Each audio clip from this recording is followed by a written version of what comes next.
ओम शांति। तो आज की मुरली है मीठे बच्चे। पास विद ऑनर होना है तो बुद्धि योग थोड़ा भी कहीं ना भटके। तो बाबा ने कहा कि आप पास विद ऑनर होना चाहते हो, धर्मराज के सामने रिस्पेक्ट से निकलना चाहते हो, तो बुद्धि योग कहीं और भटकना नहीं चाहिए। एक बाप की याद रहे, देह को याद करने वाले ऊंच पद नहीं पा सकते। जो कॉन्स्टेंटली किसी न किसी देह को, अपनी या दूसरे की देह को देखते हैं, उसे ही याद करते हैं, वो ऊंच पद नहीं प्राप्त कर सकते। प्रश्न है, सबसे ऊंची मंजिल कौन सी है? उत्तर, आत्मा जीते जी मरकर एक बाप की बने और कोई याद ना आए, देह अभिमान बिल्कुल छूट जाए, यही है ऊंची मंजिल। क्योंकि आप देखें कि ये बहुत बड़ी मंजिल है, क्योंकि इसके लिए ज्ञान बड़ी गहराई में समझ आना ज़रूरी है। कई बार हमें लगता है हम बाबा को याद करते हैं, ज्ञान में अच्छा चल रहे हैं, मगर जब कोई परिस्थिति आती है तो बाबा भूल जाता है, ज्ञान उड़ जाता है। तो इसका मतलब अभी ज्ञान सुना तो है, मगर ज्ञान अभी अंदर बैठा नहीं है।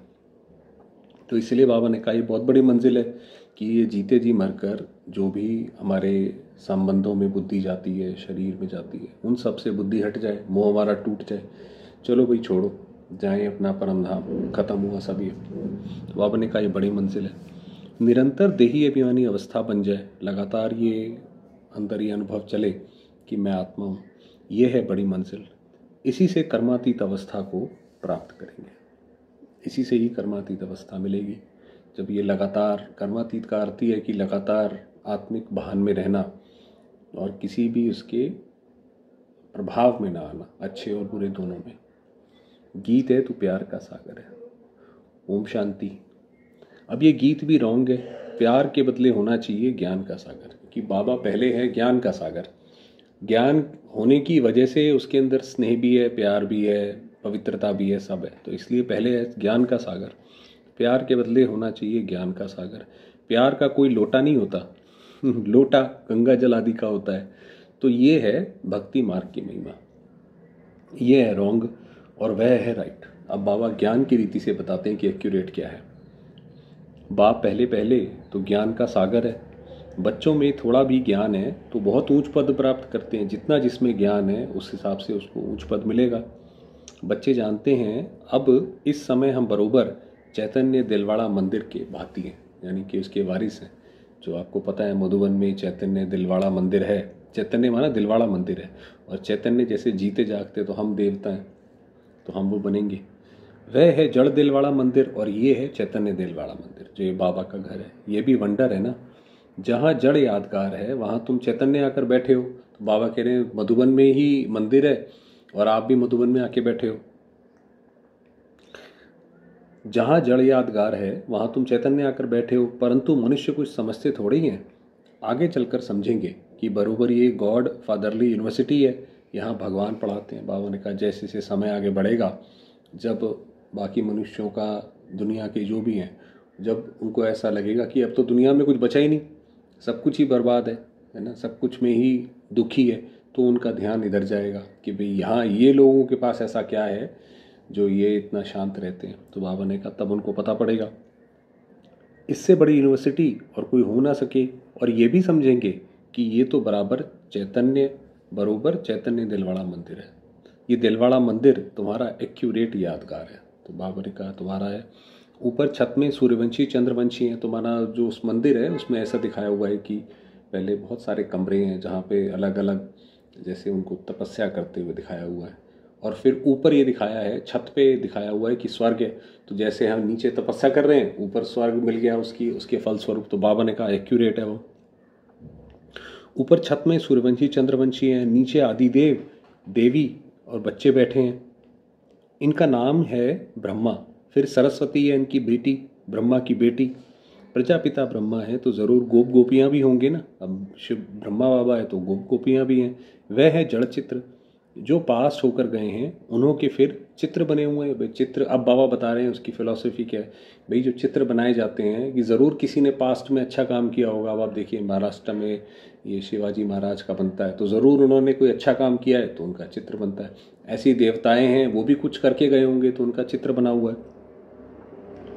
तो कोई मरता है तो झट उनका चित्र बना देते हैं, उनकी पोजीशन बायोग्राफी का तो पता है नहीं। अब देवताओं के केस में क्या है कि उनकी नहीं पता कि ये देवताओं ने ऐसा क्या किया जो इतनी इनकी महिमा है और इतना इनको ऐसे रखा जाता है। ऑक्यूपेशन नहीं लिखें तो वह चित्र कोई काम का ना रहे। भाई अगर कोई चित्र तो है मगर आपने लिखा ही नहीं है किसका है चित्र और क्यों महान है ये, तो वो तो लिखा ना लिखा, चित्र होना ना होना एक बराबर हुआ। मालूम पड़ता है फलाने ने ये कर्तव्य किया है। भाई महात्मा गांधी के लिए लिखते हैं, भाई ये राष्ट्रपिता थे, तो जो बच्चे जाते हैं, जो लोग नए जाते हैं, विदेशी आते हैं, उनको पता पड़ता है भाई इन्होंने आज़ादी में इतना संघर्ष किया, भारत को आज़ादी दिलाई। तो इसीलिए जब उसकी महिमा पता पड़ी तब तो उसका फ़ायदा हुआ। अब ये जो देवताओं के मंदिर हैं उन्हों के ऑक्यूपेशन बायोग्राफी का किसको पता नहीं है, तो उसी तरीके से अगर हम किसी देवताओं की भी बना रहे हैं तो उनकी भी तो हमें बायोग्राफी पता होनी चाहिए, भाई इन्होंने ऐसा क्या किया है। ऊंचते ऊंच शिव बाबा को कोई भी नहीं जानते हैं। इस समय तुम बच्चे सबकी बायोग्राफी को जानते हो। अब जब बाबा आ गए तो बाबा ने हमें सब बताया कि भाई ये इनकी पूजा इसलिए होती है, इनकी पूजा इसलिए होती है। मुख्य कौन कौन होकर गए हैं जिन्हों को पूजते हैं, ऊंचते ऊंचे भगवान। शिवरात्रि भी मनाते हैं तो ज़रूर उनका अवतरण हुआ है, परंतु कब हुआ, उसने क्या आकर किया। भाई शिवरात्रि मनाते हैं, 26 तारीख की शिवरात्रि है, तो बाबा ने कहा वो मनाते हैं तो ज़रूर उन्होंने जब जन्म हुआ तो कुछ काम किया होगा जिसकी वजह से उनका इतना पूजन है। तो वो क्या काम किया ये किसको भी पता नहीं है। शिव के साथ है ही ब्रह्मा, आदि देव और आदि देवी कौन है, इन्हों को इतनी भुजाएं क्यों दी हैं, क्योंकि वृद्धि तो होती है ना। अब आप देखिए ब्रह्मा की बहुत सारी भुजाएं दिखाते हैं, तो क्या अर्थ है भाई, अगर किसी को नॉर्मली शरीर में इतनी सारी भुजाएं हैं तो ये अच्छी बात है खराब बात है ना। तो उसका भगवान, अगर ब्रह्मा को वो चलो देवता या भगवान जो भी मानते हैं तो उसका कोई अर्थ भी होगा ना पीछे, बिना अर्थ के तो नहीं होता है। तो क्या अर्थ है उन भुजाओं का, तो क्योंकि वृद्धि तो होती है ना। प्रजापिता ब्रह्मा से कितनी वृद्धि होती है, ब्रह्मा के लिए कहते हैं 100 भुजाएं, 1000 भुजाओं वाला। विष्णु व शंकर के लिए इतनी भुजाएं नहीं कहेंगे, भाई उनको नहीं दिखाते हैं इतनी भुजाएं, क्यों नहीं दिखाते हैं, उसके पीछे भी कोई आध्यात्मिक रहस्य होगा। तो हाँ, ब्रह्मा के लिए क्यों कहते हैं, ये प्रजापिता ब्रह्मा की ही सारी वंशावली है ना। क्योंकि ब्रह्मा वो आत्मा है, जब भगवान इस धरा पर आए तो उसने सबसे पहले आगे चल के सबको राह दिखाई, जिसके पीछे पूरी सृष्टि ने फॉलो किया। तो इसीलिए ब्रह्मा को इतनी सारी भुजाएं दिखाते हैं कि भी उनके साथ साथ जो बाकी बच्चे भी सहयोगी बने वो भुजा का रूप है, तो उनकी सारी वंशावली है। ये कोई बाहों की बात नहीं है, ये कोई शरीर की बाहों से बात नहीं है कि किसी आदमी के 100 भुजाएं हो तो वो 100 काम इकट्ठे कर लेगा एक साथ, ऐसे थोड़ी है। दिमाग तो एक होता है और काम तो दिमाग से होता है, तो ऐसी बात नहीं है। वह भल कहते हैं 1000 भुजाओं वाला ब्रह्मा, परंतु अर्थ थोड़ी समझते हैं। अब तुम प्रैक्टिकल में देखो ब्रह्मा की कितनी भुजाएं हैं, ये है बेहद की भुजाएं। बेहद की भुजाएं माना जैसे हम सारे बाबा के बच्चे हैं, हम कहाँ कहाँ, कोई कहाँ बैठा है, कोई कहाँ बैठा है, बाबा के कार्य में सहयोगी हैं। सहयोगी हैं तो जैसे भुजा हो गए, तो वो जो सहयोगी हैं वो डिपिक्ट करने के लिए भुजा दिखा दी। प्रजापिता ब्रह्मा को तो सब मानते हैं, परंतु ऑक्यूपेशन को जानते नहीं हैं। आत्मा की तो बाहें नहीं होती हैं, बाहें शरीर की होती हैं। इतने करोड़ ब्रदर्स हैं तो उन्हों की भुजाएं कितनी हुई। अब ये देखिए ये कितना बड़ा रहस्य हो गया। ये तो पूरी सृष्टि कैसे चलती है उसका रहस्य बाबा ने बता दिया कि भाई ब्रह्मा और उनकी भुजाओं का क्या क्या रहस्य है। परंतु जब कोई पूरी रीति ज्ञान को समझ जाए तब ये बाद में ये बातें सुनानी है। तो बाबा ने कहा ये इतनी गहरी बात है, अगर आप पहले दिन अगर किसी को सुनाओगे तो उसको समझ ही नहीं आएगा ये क्या बात करते हैं, बेहद क्या होता है ना। क्योंकि उन्होंने तो जो शास्त्र पढ़े हुए हैं उस हिसाब से वो उसको विजुअलाइज करने की कोशिश करते हैं, तो इतनी वो एक IQ लेवल डेवलप करने में थोड़ा समय लगता है। तो बाबा कहते हैं पहले ज्ञान समझाओ। पहली मुख्य बात है, एक बाप कहते हैं मुझे याद करो और वर्षे को याद करो, तो फिर ज्ञान का सागर भी गाया हुआ है। कितनी अथाह पॉइंट सुनाते हैं, इतनी सब पॉइंट्स तो याद रह ना सकें, तंत बुद्धि में रह जाता है। तो बाबा ने इतनी सारी बातें जो हमें सुनाते हैं उसका आखिर में सार में हमें क्या रह जाता है, पिछाड़ी में तंत हो जाता है मन मना भाव। भाई आखिर में करते करते करते करते सारा ज्ञान जो है वो एक बिंदु में समा जाएगा। क्या है, मन मना भाव। सारा जो ज्ञान है बाबा ने इतना 50 साल अव्यक्त रूप से दिया, कितना 20-25 साल साकार रूप से लिया। सारे ज्ञान का तंत्र क्या है, कोई पूछे भाई आपका सारा ज्ञान है उसका क्या निचोड़ निकलता है, उसका निचोड़ है मन मना भाव। अपने मन को एक बाबा में लगाओ तो ये तंत्र निकलता है। ज्ञान का सागर श्री कृष्ण को ही नहीं कहेंगे, वह है रचना। रचता एक बाप ही है। बाप ही सबको वर्षा देंगे, घर ले जाएंगे। बाप का तथा आत्माओं का घर है ही साइलेंस होम। अब बाबा बता रहे हैं भाई हम सबका घर है साइलेंस होम। विष्णुपुरी को बाप का घर नहीं कहेंगे, घर है मूल वतन जहाँ आत्माएं रहती हैं। अब देखिए बाबा कितनी बारीक बात बता रहे हैं कि भाई घर किसको कहा जाता है, रचता कौन है, रचयिता कौन है। तो ये इतनी बारीक नॉलेज तो वो दे सकता है जिसको हर चीज़ बिल्कुल परफेक्टली क्लियर है। तो बाबा ने कहा ये सब बातें सेंसिबल बच्चे ही धारण कर सकते हैं। इतना सारा ज्ञान कोई की बुद्धि में याद रह ना सके, ना इतने कागज़ लिख सकते हैं। अब पहले तो ये तो बाबा की मुरली है, ये तो बहुत छोटी है 4 पेज की। जो बाबा तो मुरली सुनाते थे तो वो घंटा 1.5 घंटा सुनाते थे, तो वो तो 40-50 पेज हो जाएंगे। अगर 40-50 पेज हो जाएंगे तो हम सारे कैसे पढ़ेंगे, क्योंकि आदमी बोलता है तो फास्ट बोलता है, लिखता है तो धीरे। तो इसलिए बाबा ने कहा कि इतने कागज़ नहीं हो सकते हैं कि ये सारी मुरलियाँ सारा ज्ञान उसमें लिखा जा सके। ये मुरलियाँ भी सबकी सब इकट्ठी करते जाएं तो इस सारे हॉल से भी जास्ती हो जाएं। अब आप देखिए कि कैसे ये ड्रामा का गेम चलता है। ड्रामा में बहुत सारे लोगों ने ये बोला कि भारतवासियों ने अपना लिटरेचर ज़्यादा नहीं लिखा। तो अब चक्कर ये है कि हमारा ज्ञान इतना गहरा है कि आप उसका जितना लिटरेचर लिखते जाओ उतना वो बड़ा होता जाता है और उसको लिखना मुश्किल होता जाता है। तो इसीलिए ज्ञान किसी किसी को समझ आता है। तो ये जैसे एक विडंबना चलती रहती है। तो इतने कागज़ इतने कागज़ कैसे लिख सकते हैं। ये मुरलियाँ भी सबकी सब इकट्ठी करते जाएं तो इस सारे हॉल से भी जास्ती हो जाएं। उस पढ़ाई में भी कितने ढेर किताब होते हैं। इम्तिहान पास कर लिया फिर तंत्र बुद्धि में बैठ जाता है। बच्चे ने इम्तिहान कर लिया, कोई बैरिस्टर बन गया, कोई लॉयर बन गया, अब उसकी बुद्धि में बैठ गया कि मुझे क्या करना है। तो हाँ, बैरिस्टर का इम्तिहान पास कर लिया, एक जन्म के लिए अल्पकाल सुख मिल जाता है, वह है विनाशी कमाई। भाई होगी पढ़ाई, ठीक है भैया विनाशी कमाई करो। तुमको तो ये बाप अविनाशी कमाई कराते हैं। भगवान आकर कोई चीज़ देगा, कोई माँ बाप अपने बच्चे से मिले तो उसे गिफ्ट देते हैं, तो भगवान आएगा तो सबसे अच्छी गिफ्ट देगा। तो बाबा ऐसी गिफ्ट देता है जो आपके अगले जन्म में भी चलेगी। ये जन्म तो छोड़ो, अगले जन्म में भी इसका काम आएगा। तो बाबा ने कहा भविष्य के लिए जो बाबा देते हैं, बाकी जो भी गुरु गोसाई आदि हैं वैसा विनाशी कमाई कराते हैं। भाई लोग गुरु के पास जाते ही हैं कि भाई हमारी नौकरी लग जाए, हमें बच्चा हो जाए या जो भी है, तो विनाशी चाहिए। विनाश के नज़दीक आते जाते हैं, कमाई कम होती जाती है। अब आप देखते हैं जैसे जैसे लोग आगे, कमाई कम होती जाती है का अर्थ ये है कि इन्फ्लेशन बढ़ती जाती है। भाई 100 रुपये जो आज के हैं और आप पिछले अगर आज से 50-100 साल पीछे अगर देखोगे तो उस समय तो 100 रुपये की बहुत वैल्यू थी, आज नहीं है। तो जैसे हर चीज़ गरीब गरीब गरीब होती जाती है। तुम कहेंगे कमाई तो बढ़ती जाती है, परंतु नहीं, कि भाई ऐसा नहीं है कि जो 2 नंबर का काम करते हैं उनके पैसे बढ़ते जाते हैं। वो कोई उनको सुख थोड़ी देता है पैसा, वो तो उनको आज नहीं तो कल वो पकड़े जाते हैं। ये तो सब खत्म हो जाना है। तो ये दुनिया में जो भी ये चल रहा है ये सब खत्म हो जाएगा, कुछ काम नहीं आएगा। आगे राजाओं आदि की कमाई चलती थी, अभी तो वह भी नहीं है। तुम्हारी कमाई तो कितना समय चलती है तुम जानते हो, ये बना बनाया ड्रामा है। तो बाबा ने ये पूरी विश्व की बता दी कि भाई आने वाले समय में ना ये पैसा काम आएगा ना कुछ काम आएगा। ये बना बनाया ड्रामा है जिसको दुनिया में कोई नहीं जानते हैं। तुम्हारे में भी नंबरवार है जिनको धारणा होती है कि ये बना बनाया ड्रामा है, ये ड्रामा एक्यूरेट है, इस ड्रामा में कुछ भी गलत नहीं हो सकता। इसलिए ऐसी चिंता करने की ज़रूरत नहीं है कि पता नहीं ये ना हो वो ना हो। कई तो बिल्कुल कुछ भी समझा नहीं सकते हैं। कोई कहते हैं मित्र संबंधी आदियों को समझाते हैं, तो वह भी तो अल्पकाल हुआ ना। औरों को प्रदर्शनी आदि क्यों नहीं समझाते हो, पूरी धारणा नहीं है। भाई अगर आप कोई आपसे सवाल पूछे और आप ज्ञान के सही उत्तर नहीं दे पाते हो तो इसका मतलब अभी खुद ही पता नहीं है, तभी तो सामने वाले को भी नहीं समझा सकते हैं। वरना अगर खुद को पता हो तो छोटा बच्चा भी अगर उसे कोई चीज़ पता है तो अपनी बात वो आगे समझा सकता है। तो इसका मतलब या तो हमारे अंदर ज्ञान नहीं है और या तो फिर ज्ञान होने के बाद धारणा नहीं है। अपने को मियाँ मिट्ठू तो नहीं समझना है ना कि हमें पता है जी क्या उसमें आता है, रोज़ की मुरली हमें पता रहता है क्या आता है।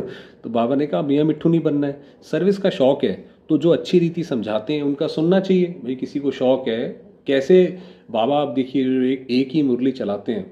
बूढ़ी माता हो उसके लिए भी वही मुरली है ना, कोई बहुत पढ़ा लिखा हो उसके लिए भी वही मुरली है। तो हमें भी इस तरीके से ज्ञान सुनाना आना चाहिए कि कोई भी हमसे प्रश्न पूछे तो हम उसका आंसर कर पाएँ। उसके लिए किसी के पास कोई अच्छा सुनाता है तो समझो कि वो कैसे समझाता है। बाप ऊंच पद प्राप्त कराने आए हैं तो पुरुषार्थ करना चाहिए ना। परंतु तकदीर में नहीं है तो श्रीमत भी नहीं मानते। वही तकदीर नहीं है तो छोड़ो, वही नहीं समझ आता उन्हें काम। फिर पद भ्रष्ट हो जाता है। ड्रामा प्लान अनुसार राजधानी स्थापन हो रही है, तो ये तो राजधानी स्थापन हो रही है अपने ही कर्मों से हो रही है, ताकि कोई भविष्य में ये ना बोले कि भाई मुझे आपने गरीब क्यों बनाया। भाई जितना जिसने पुरुषार्थ करा उस हिसाब से उसको सतयुग में पद मिलेगा। उसमें तो सब प्रकार के चाहिए ना। बच्चे समझ सकते हैं, कोई अच्छी प्रजा बनने वाले हैं, कोई कम। बाप कहते हैं हम तुमको राजयोग सिखलाने आया हूँ। दिलवाड़ा मंदिर में राजाओं के चित्र है ना, जो पूज्य बनते हैं वही फिर पुजारी बनते हैं। अब ये दूसरी बात बताई कि जो पूज्य बनेगा वो पुजारी भी बनेगा। राजा रानी का मर्तबा तो ऊंच है ना। फिर वाम मार्ग में आते हैं, वाम मार्ग माना विकारों में आते हैं, तब भी राजाई अथवा बड़े बड़े साहूकार तो हैं। जगन्नाथ के मंदिर में सबको ताज दिखाया है, प्रजा को तो ताज नहीं होगा। ताज वाले राजाएं भी विकार में दिखाते हैं। सुख संपत्ति तो उन्हों को बहुत होगी, संपत्ति कम जास्ती तो होती ही है। हीरे के महल और चांदी के महल में तो फर्क तो होता ही है। भाई सतयुग के बाद जब त्रेता आएगा तो थोड़ी संपत्ति कम हो जाएगी। तो बाप बच्चों को कहेंगे अच्छा पुरुषार्थ कर ऊंच पद पाओ। टीचर तो यही बोलेगा कि भाई अच्छी पढ़ाई पढ़ो, यही हमेशा आशीर्वाद देगा। तो बाबा ने भी यही बोला। राजाओं को सुख जास्ती होता है, वहाँ सब सुखी होते हैं। जैसे यहाँ सबको दुख है, बीमारी है। जैसे बाबा ने कहा यहाँ आप देखिए घर घर में किसी से भी आप पूछें 2 मिनट बात करें तो वो शुरू हो जाएगा कि नहीं भाई हम क्या बताएं, हम तो बहुत दुखी हैं। तो ऐसी बाबा ने कहा वहाँ सब सुखी होंगे, यहाँ सब दुखी हैं, वहाँ सब सुखी होंगे। बीमारी आदि तो सबको होती ही है, वहाँ सुख ही सुख है। फिर भी मर्तबे तो नंबरवार है ना। फिर भी ऐसा तो है भाई ऊंच नीच थोड़ा सा, हर एक का मर्तबा तो है अलग अलग। बाप सदैव कहते हैं पुरुषार्थ करते रहो, सुस्त मत बनो। पुरुषार्थ से समझा जाता है ड्रामा अनुसार इनकी सदगति इस प्रकार इतनी ही होती है। भाई हर एक आत्मा अपना, ये तो एक समझिए रेस चल रही है, हर एक आत्मा अपने हिसाब से जैसे उसमें भाग ले सकती है भाग रही है। अपनी सदगति के लिए श्रीमत पर चलना है। टीचर की मत पर स्टूडेंट ना चलें तो कोई काम के नहीं। तो बाबा ने देखिए दुनिया में तो बस कहते हैं भाई आपने नाम ले लिया गुरु का बहुत है। बाबा यहाँ कहते हैं नहीं, अगर आपको वाकई में ये निश्चय हो गया यही शिव बाबा है तो उसकी मत पर चलो ना। अगर मत पर नहीं चलते तो बाबा ने कहा फिर कोई काम के नहीं है, फिर तो जैसा के तैसा वैसे ही रह गए। नंबरवार पुरुषार्थ अनुसार तो सब है। अगर कोई कहते हैं हम ये नहीं कर सकेंगे तो बाकी क्या सीखेंगे। फिर बाबा ने कोई बात बोली, बाबा ये नहीं कर सकते, तो फिर बाबा ने कहा बाकी क्या सीखोगे। सीख कर होशियार होना चाहिए। जो कोई भी कहे ये समझाते तो बहुत अच्छा है, परंतु आत्मा जीते जी मरकर एक पाप की बने और कोई याद ना आए, देह अभिमान छूट जाए, यही है ऊंची मंजिल। तो समझाना तो एक बात है, मगर बिल्कुल जैसे बात करी शुरुआत में कि हमारा मुंह टूट जाए, यहाँ पे इसमें थोड़ा वहाँ तक पहुँचने में समय लगता है। सब कुछ भूलना है, पूरी देही अभिमानी अवस्था बन जाए, यही बड़ी मंजिल है। क्योंकि अंत में जब आत्मा शरीर छोड़ेगी, आपको पता है जब कोई व्यक्ति कहीं से भी जाने वाला होता है, चाहे घर से जाने वाला हो, चाहे नौकरी छोड़ के जाने वाला हो या शरीर छोड़ के जाने वाला हो, उसके इमोशंस इतने हावी होते हैं कि अगर उसने कोई प्रैक्टिस नहीं करी होगी तो अंत में नहीं उसको समझ आएगा, तो हो नहीं पाएगा वो बाबा की याद। तो बाबा ने कहा कि सब कुछ भूलना है, वहाँ देही अभिमानी अवस्था बन जाएगी, बड़ी मंजिल है। वहाँ आत्माएं हैं ही अशरीरी, फिर यहाँ आकर देह धारण करती हैं। परमधाम में अशरीरी है, कोई शरीर नहीं है। अब फिर यहाँ इस देह में होते हुए अपने को अशरीरी समझना है, ये मेहनत बड़ी भारी है ना। इसके अंदर मेहनत चले, और ये आर्ट है, ये तो कला है सीखने की, उसमें समय लगता है। अब फिर यहाँ अपने को आत्मा समझ कर्मातीत अवस्था में रहना है। सर्प को भी अक्ल है ना, पुरानी खाल छोड़ देते हैं। तो तुमको देह अभिमान से कितना निकलना है। मूल वतन में तो तुम हो ही देही अभिमानी, वहाँ तो क्या है, वहाँ तो शरीर ही नहीं है, तो आत्मा को कोई प्रैक्टिस करनी नहीं है। तो बाबा ने कहा यहाँ पे सारी प्रैक्टिस करनी है। यहाँ देह में होते अपने को आत्मा समझना है, देह अभिमान टूट जाना चाहिए। कितना भारी इम्तिहान है। भगवान को खुद आकर पढ़ाना पड़ता है, भगवान भी आता है, वो भी आकर अपना कर्म करता है, तब उसकी महिमा है कि भाई ऐसी समय जब दुनिया में बिल्कुल कलयुग का अंत था, सारी आत्माएं पतित थी, तब भगवान आए और वहाँ से ही आत्माओं को उठाकर देवता बनाया, तब उनकी महिमा है। ऐसे और कोई कह ना सके कि देह के सब संबंध छोड़ मेरा बनो, अपने को निराकार आत्मा समझो। ये इतना बड़ा महावाक्य है, ये कोई और नहीं कह सकता है। कोई भी चीज़ का भान ना रहे। माया एक दो की देह में बहुत फंसाती है, इसलिए बाबा कहते हैं इस साकार को भी याद नहीं करना है। तो बाबा ने कहा आपको देह तो देखनी नहीं है, और तो किसी की छोड़ो, ब्रह्मा बाबा की भी नहीं देखनी है। बाबा कहते हैं तुमको तो अपनी देह को भी भूलना है, एक बाप को याद करना है। इसमें बहुत मेहनत है। माया अच्छे अच्छे बच्चों को भी नाम रूप में लटका देती है। नाम रूप में मतलब ये फलां भाई फलां बहन बहुत अच्छा है जी, है ना, इनकी ये सेवा बहुत अच्छी है, ये देखो भाई ये कितनी मदद करता है यज्ञ में। तो ऐसा नहीं उसके साथ ही अटक गए कि भाई जब ये करेगा तभी होगा, तो नहीं, वो गलत है। ये आदत बड़ी खराब है। शरीर को याद करना ये तो भूतों की याद हो गई। 5 तत्वों को आप याद कर रहे हो, भाई फलां कोई भी अच्छा है कैसा भी है, तो ये गलत बात हो गई। हम कहते हैं एक शिव बाबा को याद करो, तुम फिर 5 भूतों को याद करते हो। देह से बिल्कुल लगाव नहीं होना चाहिए, तो ना अपनी ना दूसरे की। ब्राह्मणी से भी सीखना है, ना कि उनके नाम रूप में लटकना है कि नहीं जी जब ये बहन जी आएंगी तभी हम मानेंगे, है ना, जो ये बहन जी कहती हैं वही हम बिल्कुल मानते हैं और किसी का कहा नहीं मानते। तो ऐसा नहीं, भाई देने वाला तो एक शिव बाबा है, उसको आगे रखो। तो देखिए अभिमानी बनने में ही मेहनत है। बाबा के पास भल चार्ट बहुत बच्चे भेजते हैं, चार्ट पर ना उसमें लिखते हैं कि भाई आज हमारी याद रही, कितना समय रही, अमृत वेले उठे नहीं उठे। तो बाबा ने कहा बच्चे भेजते हैं, परंतु बाबा उस पर विश्वास नहीं करता है। कई लोग सारा अच्छा अच्छा लिख देते हैं, हाँ हाँ हाँ हाँ। कोई तो कहते हैं हम शिव बाबा के सिवाय और किसको याद नहीं करते हैं, परंतु बाबा जानते हैं पाई भी याद नहीं करते हैं, बिल्कुल नहीं करते हैं। याद की तो बड़ी मेहनत है, कहाँ ना कहाँ फंस पड़ते हैं। अब आप सोचिए आप कुछ काम कर रहे हैं, कुछ होता है, फौरन बुद्धि वहाँ चली जाती है, तो कितना मुश्किल है बाबा को याद करना। देहधारी को याद करना ये तो 5 भूतों की याद है। इनको भूत पूजा कहा जाता है, भूत को याद करते हैं। यहाँ तो तुमको एक शिव बाबा को याद करना है। पूजा की तो बात नहीं है, भक्ति का नाम निशान गुम हो जाता है, फिर चित्रों को क्या याद करना है। तो हमारी तो सारी, क्योंकि आत्मा की इतने समय से उसने द्वापर कलयुग देखा है, तो उसको हर चीज़ का चित्र देखने की आदत है, हर एक शरीर का भी चित्र देखने की आदत है। और हमें अपना ध्यान धीरे धीरे धीरे धीरे ऐसे करना है कि हर एक को हम ज्योतिर्बिंदु आत्मा देखें। अच्छा, फिर चित्रों को क्या याद करना है, वह भी मिट्टी के बने हुए हैं। बाप कहते हैं ये भी सब ड्रामा में नूंद है। अब फिर तुमको पुजारी से पूज्य बनाता हूँ। कोई भी शरीर को याद नहीं करना है सिवाय एक बाप के। आत्मा जब पावन बन जाएगी तो फिर शरीर भी पावन मिलेगा। अभी तो ये शरीर पावन नहीं है। पहले आत्मा जब सतो प्रधान से सतो रजो तमो में आती है तो शरीर भी उस अनुसार मिलता है। भाई जैसी आत्मा वैसा ही उसका शरीर भी उसको मिलता जाता है। अभी तुम्हारी आत्मा पावन बनती जाएगी, लेकिन शरीर अभी पावन नहीं होगा। ये समझने की बातें हैं। ये पॉइंट्स भी उनकी बुद्धि में बैठेंगी जो अच्छी रीति समझकर समझाते रहते हैं, क्योंकि ये ज्ञान बड़ा गहरा है। तो जितना आप दूसरों को समझाएंगे तो पहले तो आपको समझना पड़ेगा, तब वो धीरे धीरे उसकी परतें खुलेंगी। सतो प्रधान आत्मा को बनना है। बाप को याद करने की ही बड़ी मेहनत है। कईयों को तो ज़रा भी याद नहीं रहती है। पास विद ऑनर बनने के लिए बुद्धि योग कहाँ भी ना भटके, एक बाप की याद रहे। परंतु बच्चों का बुद्धि योग भटकता रहता है। जितना बहुतों को आप समान बनाएंगे उतना ही पद मिलेगा। जो जितनी सेवा करेगा औरों को भी अपने जैसा बनाएगा। पहली बात तो अपने को अच्छा बनाना और फिर अपने जैसा बनाना, तो उसको पद मिलेगा। देह को याद करने वाले कभी ऊंच पद पा ना सके। यहाँ तो पास विद ऑनर होना है, मेहनत बगैर ये पद कैसे मिलेगा। देह को याद करने वाले कोई पुरुषार्थ नहीं कर सकते। जो देह को याद करता है वो जैसे ही थोड़ी देर आपसे बोलेंगे आपको समझ आ जाएगा कि इसकी अवस्था कैसी है। तो वो क्योंकि उससे पुरुषार्थ नहीं होगा, उसके ज्ञान की गहरी बात नहीं उसको समझ आएगी, नहीं बोल पाएगा, वो समझा पाएगा। बाप कहते हैं पुरुषार्थ करने वाले को फॉलो करो।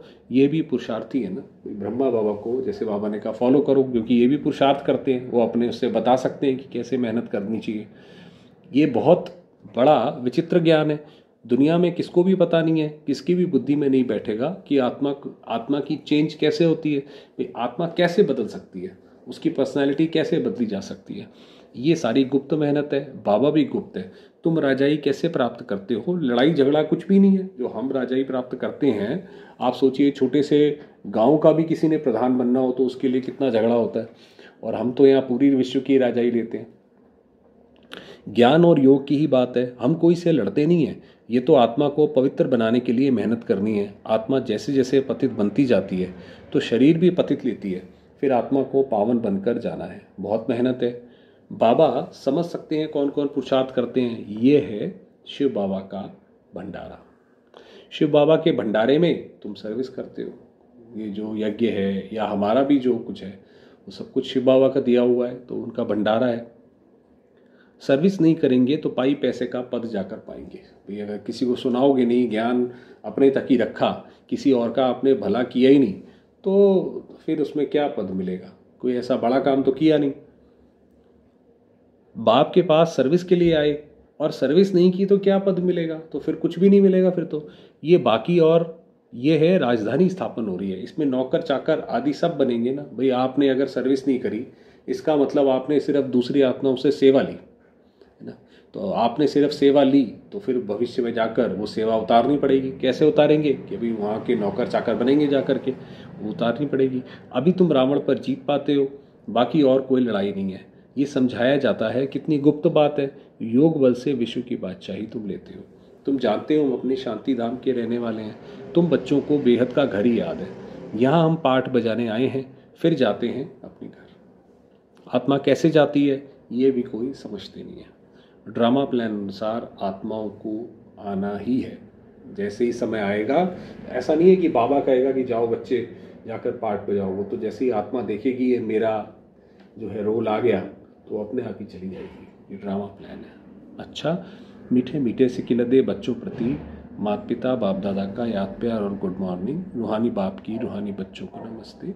हम रूहानी बच्चों की रूहानी बाबा को याद प्यार, गुड मॉर्निंग और नमस्ते। धारणा के लिए मुख्य सार है, किसी भी देहधारी से लगाव नहीं रखना है। बाबा ने कहा कि कोई कैसा भी हो, हमेशा बाबा की तरफ ध्यान जाए। शरीर को याद करना भी भूतों को याद करना है, इसलिए किसी के नाम रूप में नहीं लटकना है। अपनी देह को भी भूलना है।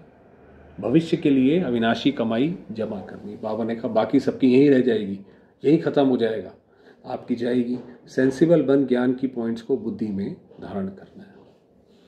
जो बाप ने समझाया है वह समझकर दूसरों को सुनाना है। वरदान दिया, कल्प कल्प के विजय की स्मृति के आधार पर माया दुश्मन का आह्वान करने वाले महावीर विजयी भव। आप सोचिए कौन है महावीर? जो लड़ाइयों में भी आप देखेंगे, जो बड़े बड़े महावीर होते हैं तो वो तो दुश्मन को ललकारते हैं, ऐसा नहीं कि डर के भागते हैं। और आज आप देखिए कितने सारे भाई बहन हैं, उनको ऐसा लगता है कि भाई माया ना ही आए तो ज़्यादा सही है। तो बाबा ने कहा नहीं। क्या उत्तर दिया? महावीर विजयी बच्चे पेपर को देखकर घबराते नहीं है कि भाई ये आ गया इतना बड़ा, हम क्या करेंगे ऐसे समय, ये तो बहुत मुश्किल है। तो घबराते नहीं है। वो त्रिकालदर्शी होने के कारण जानते हैं कि हम कल्प कल्प के विजयी हैं। तो ज्ञान से जैसे वो विजय प्राप्त करते हैं कि भाई हमें पता है, भाई हम तो पिछली बार भी बने थे, पिछली बार भी हमने करा था। महावीर कभी ऐसे नहीं कह सकते कि बाबा हमारे पास माया को ना भेजो, कि बाबा माया तो बहुत परेशान करती है नहीं, क्योंकि अगर हम नहीं लड़ सकते हैं तो हमें लगता है कि भाई क्यों आती है। कृपा करो, आशीर्वाद करो, शक्ति दो, क्या करूं, कोई रास्ता दो, भाई बताओ तो सही कैसे यहाँ से निकलूं। तो बाबा ने कहा ये भी कमज़ोरी है ना, कि हम बाबा के पास जाएं, बाबा कृपा करो, आशीर्वाद करो। महावीर तो दुश्मन का आह्वान करते हैं कि आओ और हम विजयी बने। भाई बाबा ने सारी चीज़ें बता तो दी हैं, कोई भी चीज़ आए ये सब बाबा करा रहा है। और अपने पूरी समर्पित बुद्धि से शांत मन से काम करो। स्लोगन है, समय की सूचना है, समान बनो, संपन्न बनो। समय आगे बढ़ता जा रहा है तो उसने जैसे ये इशारा दिया, अव्यक्त इशारे, एकांत प्रिय बनो, एकता और एकाग्रता को अपनाओ। कोई भी सिद्धि के लिए एक तो एकांत और दूसरी एकाग्रता दोनों की विधि द्वारा सिद्धि को पाते हैं। जैसे आपके यादगार चित्रों द्वारा सिद्धि प्राप्त करने वालों की विशेष दो बातों की विधि अपनाते हैं, एकांतवासी और एकाग्रता। जो दुनिया में भी जो सिद्धि प्राप्त करते हैं, रिद्धि सिद्धि, तो बाबा ने कहा वो कैसे करते हैं? एक तो वो एकांतवासी और एकाग्रता, भाई पूरी एकाग्रता से वो करते हैं। यही विधि आप भी साकार में अपनाओ। एकाग्रता कम होने के कारण ही दृढ़ निश्चय की कमी होती है। एकांतवासी कम होने के कारण ही साधारण संकल्प बीज को कमजोर बना देते हैं। इसलिए इस विधि द्वारा सिद्धि स्वरूप बनो। अच्छा, ओम शांति।